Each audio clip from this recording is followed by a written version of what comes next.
We are live. Let's get ready to podcast. Fire it up.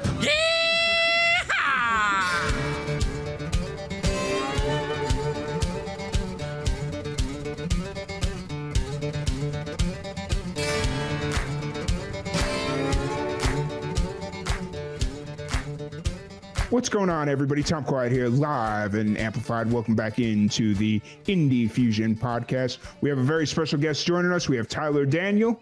How's it going today? Good, very good. Thank you. Yeah, excited to have you here. Yeah, excited to be here, man. Sweet. How's so you're based out of Idaho. How's everything going there? It's good. It was not a white Christmas this year, which it has been for a while. So it's definitely been warmer, and you know, I'm one of those weirdos that actually really enjoys winter. My wife and I got really into snowboarding, I don't know, 4 years ago, and so now I got that itch for it to get cold again. Fair. Well, I mean, it's been weird all across. Like, even when I was up in Chicago, it was still unseasonably warm. Mm-hmm. Like, yeah, for then, like, it was still cold. Don't get me wrong, but like, it was still warm. So, but no, it's that's really cool. So, born and raised born and raised. Yep, that's me, Idahoan through and through. Where about, like Boise or whereabouts? So I grew up in a little town called Caldwell, like right on the edge of Greenleaf. So, it's farmland out there. So I was raised, you know, right next to my uncle's farm, you know, and out there and doing all the farm work, digging corn gates, baling hay, all that kind of fun stuff. Fair. What kind of farm was it? Like animals or more like? So yeah, animals. Out there. He had a lot of chickens and everything, and it was just a ton of farmland. And yeah, I grew up around horses and nice. hard work, and you know, driving 20 minutes to get to the store. Nice.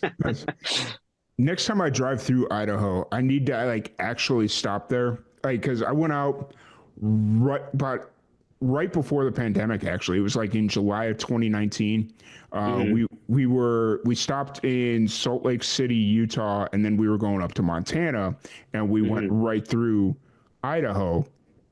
And we wanted to stop, but we only had like 18 hours to get from like Salt Lake City to like northern Montana. So it was like, okay, we don't have time to stop. And we passed through the what was it? The Potato Museum or the history, like the potato. It was like either the Potato Museum or the Potato Hall of Fame or so. It was something like that. It was just very funny and random. And I was like, so funny. Yeah, it's definitely something that we lean into. You know, it's just, if you talk to anyone out of state, like, oh, I don't know, the potato place, right? Like, yeah, the potato place. Like we do the potato drop for New Year's. Where instead of, I don't know if you heard of it, but instead of dropping a ball on New Year's, we drop a giant potato. Kind of looks like a big turd. Right. That's funny. That's very funny. Where I grew up, we drop they started, we didn't do it when I lived there, but they just started doing it recently where they drop a giant pierogi. Well, I don't even know what that is. It's like a European, I don't know if it could be like a dessert, but then it also could be like a savory, like it's kind of like a dual purpose thing. It's interesting. It's not one of my favorite things to eat, but it's what we're known for. So, interesting. So growing up on the farm, is that where you kind of got introduced to music as well, or how does that kind of start to play in? Yeah. So I, you know, just rebellious teenager. I was, you know, so because I was around country a lot, and that was kind of like I was the opposite of that, right? I was like super punk kid, you know, into grunge and rock and that kind of stuff, and no, I just remember having really early memories of my dad playing guitar, and my cousin mainly, and just kind of being introduced to some cool bands through my cousin, that really kind of inspired me. And I have a writer's heart, so that's kind of my background is English, you know, that creative element, and just kind of finding an outlet in music where those two things kind of merged. but it was very not country. Growing up, now that I'm an adult, it's different. I think, if you listen to some of my live sets, it is kind of country now and more folk, right? But yeah, that's kind of where that inspiration came from. Nice, nice, nice. That's really cool. It was it. What kind of bands were you kind of introduced to, like through your cousin? Who were some of those? So my all-time favorite band, they're kind of, I don't know if they call them, they're like underground, but they're Mhm. right on the edge of underground. They're called Thrice. They were super popular in the punk scene, like the 2000s, early Mhm. 2000s. And Yeah, no, I'm obsessed with them. But my music taste is weird. I'm kind of all over the map with what I listen to now. But growing up, it was just like straight up just rock. Like that's all I listened to growing up. Like Stained or 3 Days Grays. mm-hmm. Shine Down, like just Yep.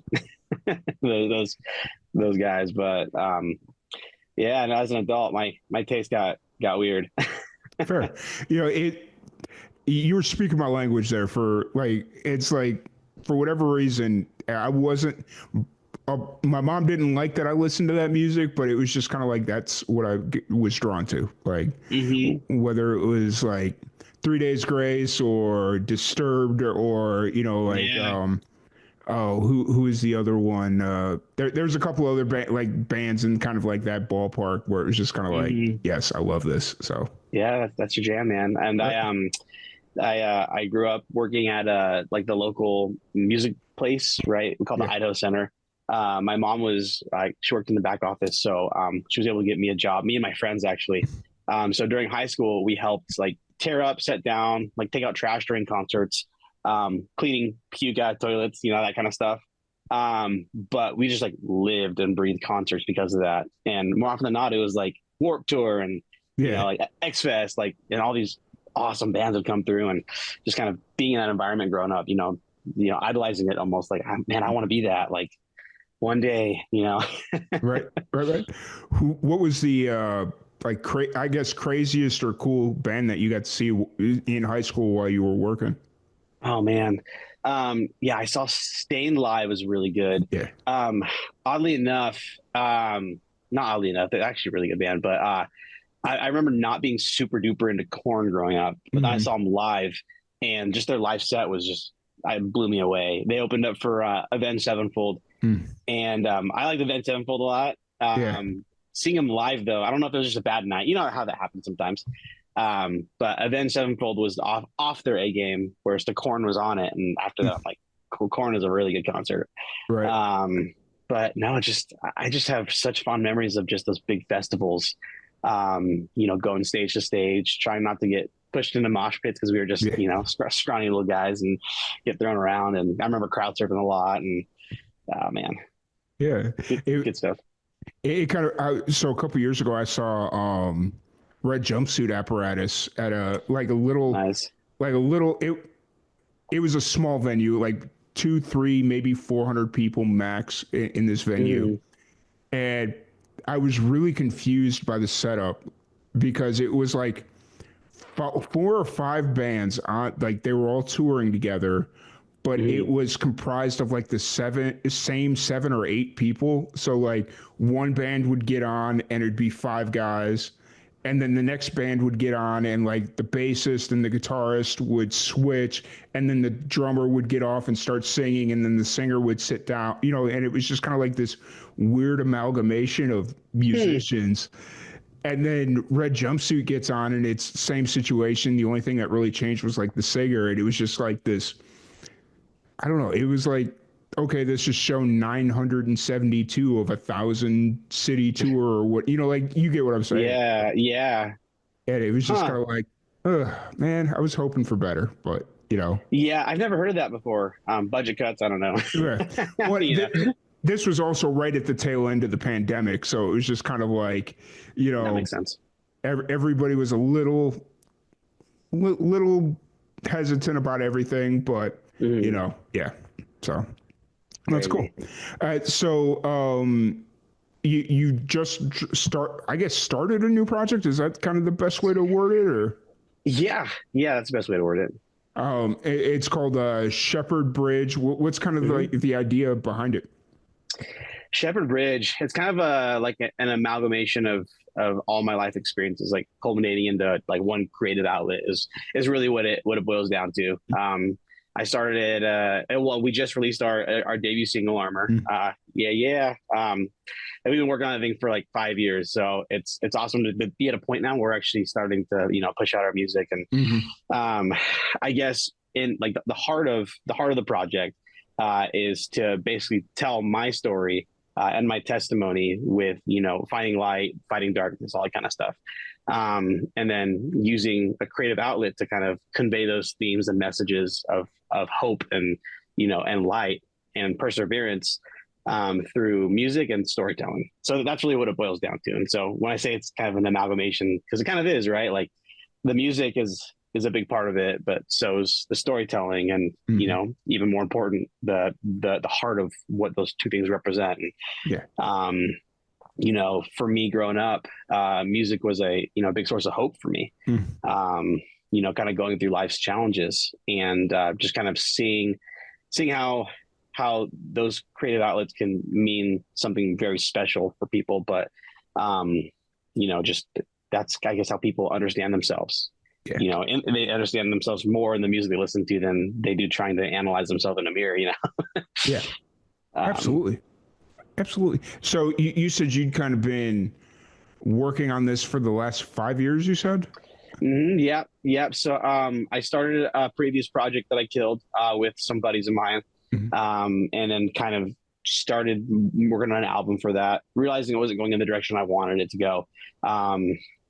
Cut that and started Shepherd Bridge up, kind of knowing the direction of what I wanted it to represent. And this whole project is actually self-funded with live music mainly. And so, yeah, live music I'll play. It's actually pretty country, to be honest. Country folk, busking at coffee shops and, bars and, local events, that kind of stuff. So, yeah, during the summer, I'll play probably about 2 gigs a week. Oh, nice. Yeah. And it's just a self-funded hobby. So all the money I make playing live music goes straight into this project. I don't use that to pay my bills. That's like my night job, right? My day job, my day job pays the bills. Right. And so, yeah, it's just kind of learning the ins and outs of the industry as an independent artist. It's a challenge, there's a lot to it. And I'm sure, you wear many hats. Oh yeah. I was sitting there talking to somebody the other day. I was like, man, sometimes I just need like a producer to handle, like, because the issue I was running into at the beginning of the year was like I found myself double booking myself because my schedule on my phone wasn't updating with my schedule on my computer. And I was like double booking myself. And I'm like, I just need somebody to handle this for me. And it's like, no, I can't afford it. I got to do it myself. I got to figure out a way to make it work. So yeah, for sure. It definitely feels that way. Right. So with Shepherd Bridge, how does it feel to have the first single out? Unreal. You've been working on something for so long and you envision it in your head and, trying to prepare as much as you possibly can with everything I've learned. And it feels really scary to have it out. It feels good, but definitely, I'm putting myself out there. Yeah. The feedback I've gotten from it has been great and really affirming that I think there's something here, and I don't know if I made it clear, but the project it's actually done. The album is completely done. The novel that is attached to the album is completely done. And, it's taken an army. I have a really, really amazing team that's, of editors and, I have a buddy named Roth who mastered it. And, so it's definitely a labor of love and it's actually done, but not funded yet. Yeah. So to finally have that first step out, it's like, yeah, like I'm ready for the next step, but nice. I gotta, and I love when bands kind of think beyond the music for like a project. Like they take I don't want to call it an abstract concept, but like they look at their project and it's like, you know what? There's more to this. Where can we expand? Can we do a book? Can we do a comic series? Can we do Hmm. like there was a band that we worked with up in Montana. I was telling you the story about the stopping in the or wanting to stop at the potato museum or whatever. Hmm. And they wrote or they were a band that was very magical. Like they were really into like magic and Harry Potter and stuff like that. Okay. Um, and so they made a comic book series. They Oh, made that's cool. they had like tarot cards and just like these really Hmm. off the wall things that were Yeah, not a lot of people were doing at the time. And they toured all around the country for until the pandemic, and hmm, they did pretty well for themselves, like just kind that's of doing cool. that. So Yeah, yeah. it's definitely, the industry, it's rough, and it's at a point where anyone could do it, which Hmm. that's not a bad thing. I think it puts more power into independent artists' hands. And but it also kind of saturates the market, right? There's a lot of noise to get through. And it's kind of interesting to also have that, like how do we set ourselves apart? Hmm. And I think a big part of that is like, what story are we trying to tell, or what message are we trying to convey that's different, that people can hold on to. One of my other favorite bands is 21 Pilots. Hmm. um, they're weird and odd and amazing, and I think it's a great example of that, of someone that, um, there's just something different, Yeah. and people cling to that, like, this is cool, because you can't compare it to anything else. Right. Kind of also taking that into consideration of, how do I convey this message to make it, special for, Yeah. for one person out there. And Right. it is kind of a crazy concept. I don't know if you saw, like, with the black handprint on the Yeah. face, like, um, when it comes time to, playing these live, Hmm. with the full band, not just me and my acoustic guitar busking. Like, that's stuff I'll lean into. Like, I'll probably perform with a black hand on my face, and just lean into the weird. Right. What was kind of the inspiration behind that? Was it yeah, what was Mm-hmm. It's so yeah, the black hand on the face. It's an event in the book. Um, so the novel's completely done. Shout out yeah. to my amazing editor Evan and the wordsmiths. Yeah. We've been working on that for a while, and yeah. So the basic premise of the novel, it's called The Shore Speaks, Hmm. and the main character's name is the Voyager, and he basically has to embark on a voyage to save his people from Hmm. these predatory forces called the evil things, that when they take people, they mark them with a black hand on their face. Oh well. Okay. And yeah, that mark symbolizes, kind of their corruption. They've been touched by darkness, literally, and it manifests, right? So the Voyager has to sail to stop this from happening. Hmm. And along the way, there's twists and turns, and people close to them are getting marked, and that kind of stuff. And so yeah, I'm excited to get that out for sure. But Nice. so yeah, that's what the black hand on the face represents: is having been touched by darkness, but not letting it corrupt you. Sure. Using it in your message of hope. Nice. When I was like, before I had started like reading into like some of your bio and stuff, just kind of Mm-hmm. trying to figure some of that stuff out. For whatever reason, when I was like, I saw the photo on your Spotify. Yeah, because Mm-hmm. that's kind of like where I first picked up on him. For some reason, I was like, oh, maybe this is like a Native American thing. Like maybe it's like Yeah. and maybe he's Native American and he's just kind of leaning into like some like a native story or like Mm-hmm. a thing. And then as I started reading, I was like, oh, like this is a whole thing that Yeah. he like a whole universe that you've created. So Yeah, basically. Yeah. yeah. Oh no, that's really cool. And so you said everything's done, completed. You've got That's your right. first single out. You got the album, the book. It's just kind of you got to find the funding for it. Mm-hmm. Um, are are you kind of looking at trying to get the album out to try and fund the book, or are you trying to just get funding in general and then like the rest of it will kind Mm-hmm. of come out? Like, what's the thought process there? That's the age old question, man. Right. When I first was like writing out the business model, I'm like, I'm gonna like do a big release for both, and it's Mm, gonna be like a concert meets book reading, and it's gonna be awesome. It's gonna be a whole package. No, didn't happen that way. And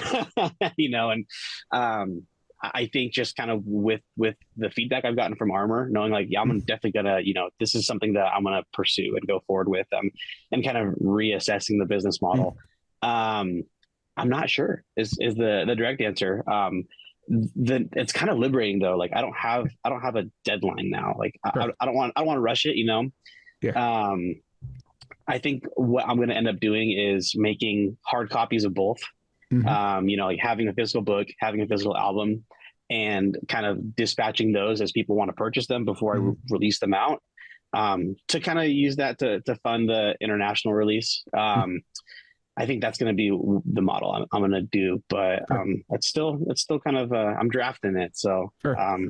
Here's something to sleep on or think on. So I recently started look. Are you familiar with Whatnot? no, I'm not. So Whatnot is a online live streaming platform that it's like QVC but Twitch, if that makes sense. Okay, And I was doing some research, and they allow you to do like pre-sales for things.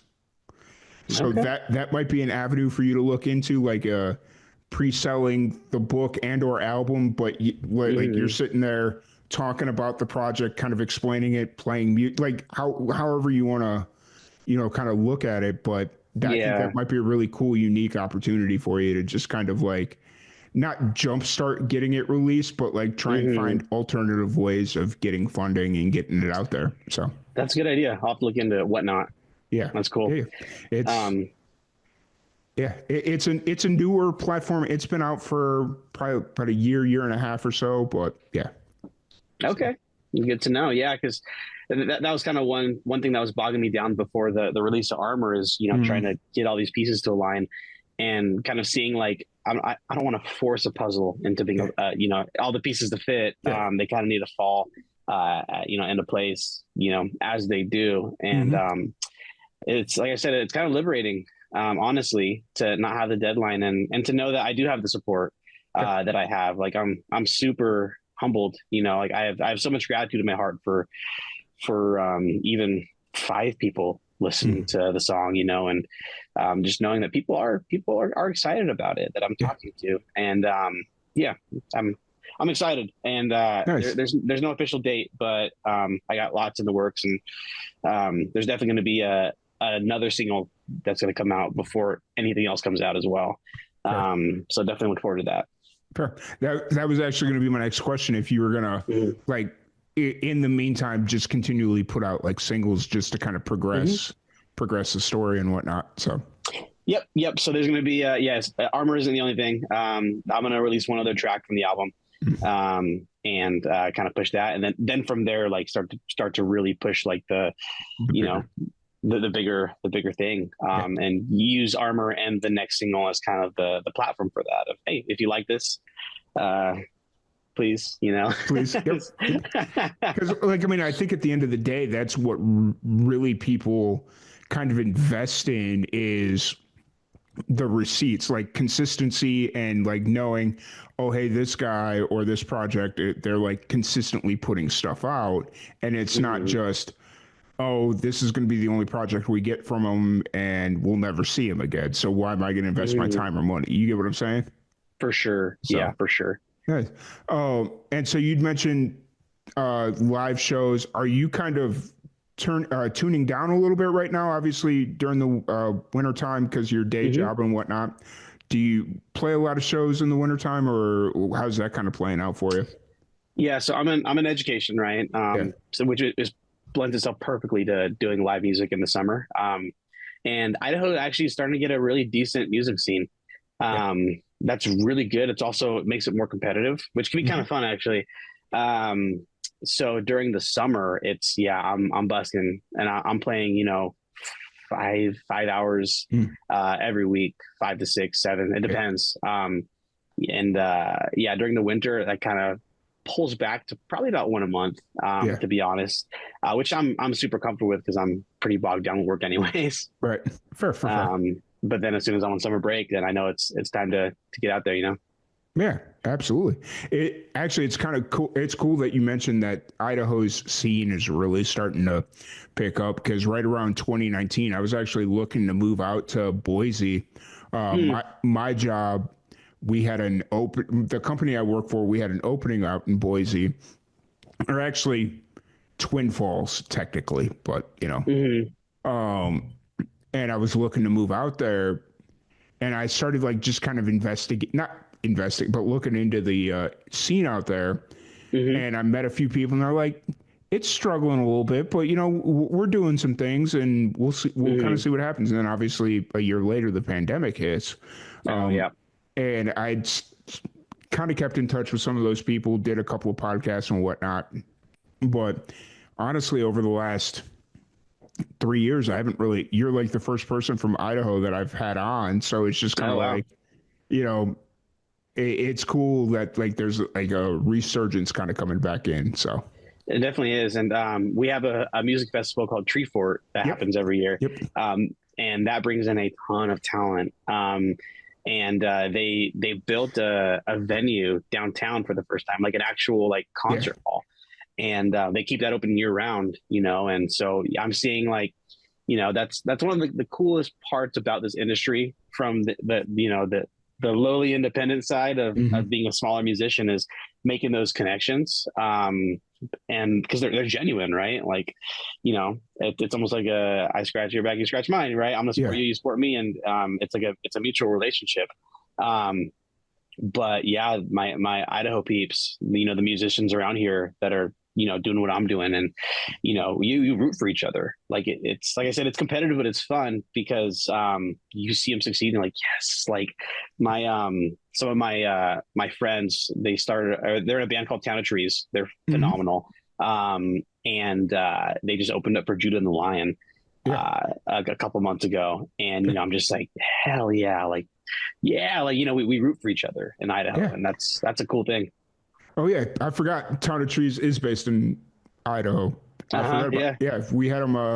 I had him on in 2022, I want to say. So yeah. Oh, that's cool. Yeah. No, that's really cool. I love it.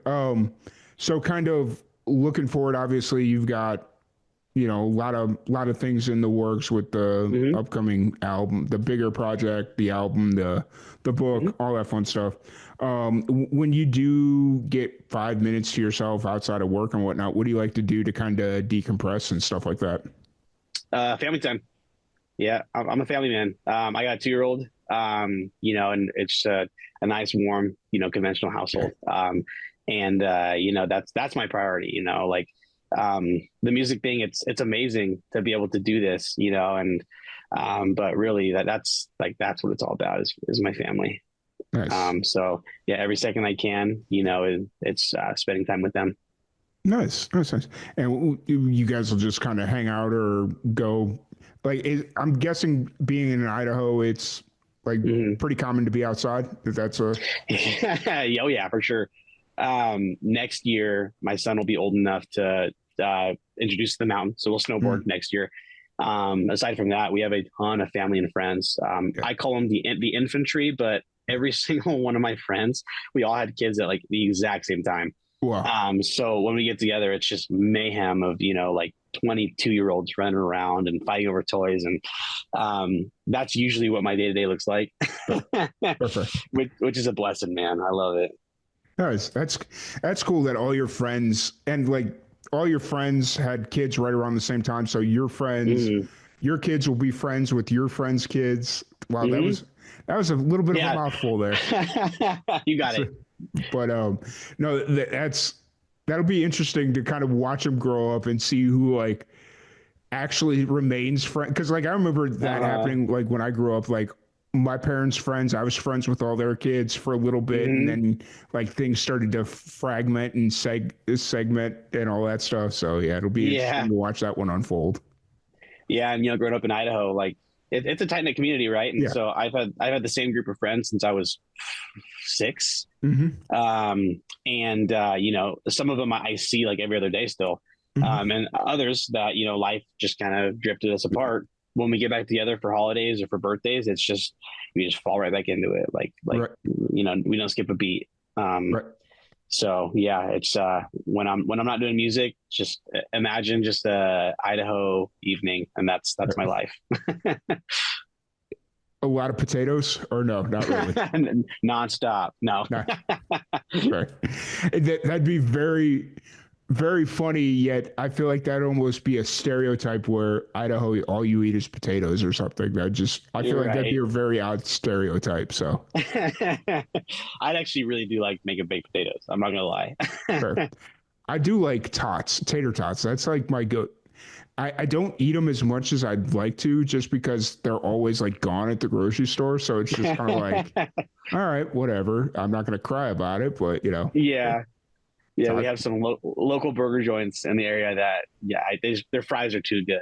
And it's always the local joints. Like if you go to like Wendy's or whatever, yeah, their fries are all right. But if you go to like that mom and pop shop, their fries are always just like always perfect. Oh yeah, for sure. No, that's cool. So I don't want to keep you here too much longer. Just kind of looking forward. Do you have any shows coming up on the horizon, or is it all just pretty much chill for now? Yeah, I've got four January gigs. I'll be playing at coffee shops and local events, that kind of stuff. So nothing I'll really live stream too much. I got a few collaborations in the fire right now. With some local artists, doing some covers, putting some videos out. So that'll be really cool. And then, just kind of getting prepared to release the follow-up single that'll serve to get this project out there. For sure. Awesome. And if anybody wants to stay up to date on the project and all that fun stuff, where's the best place to find you? Instagram. Yeah. That's where I push most of my marketing. So I'm constantly posting on there and updating. So yeah, follow that. Well, it's working because that's how I found you. So, hey, well, there you go. Right. It's one of those things where it's like Instagram's like this really cool infinite resource of music. And so I just kind of lean into it. So. Yeah, I like the atmosphere of it. Like Facebook will be good for me, like booking gigs and stuff, but Instagram is really where I'll push out all the news and updates and everything. So, Shepherd Bridge Music or Shepherd Bridge Official, one of those two. I'm sure you'll tag it. But for sure, yeah, for sure. And we'll put links to everything in the description below and all that fun stuff. So, sweet, cool. Yeah, absolutely. Once again, thank you everybody for tuning in. Thank you for joining us, and we will catch you all later.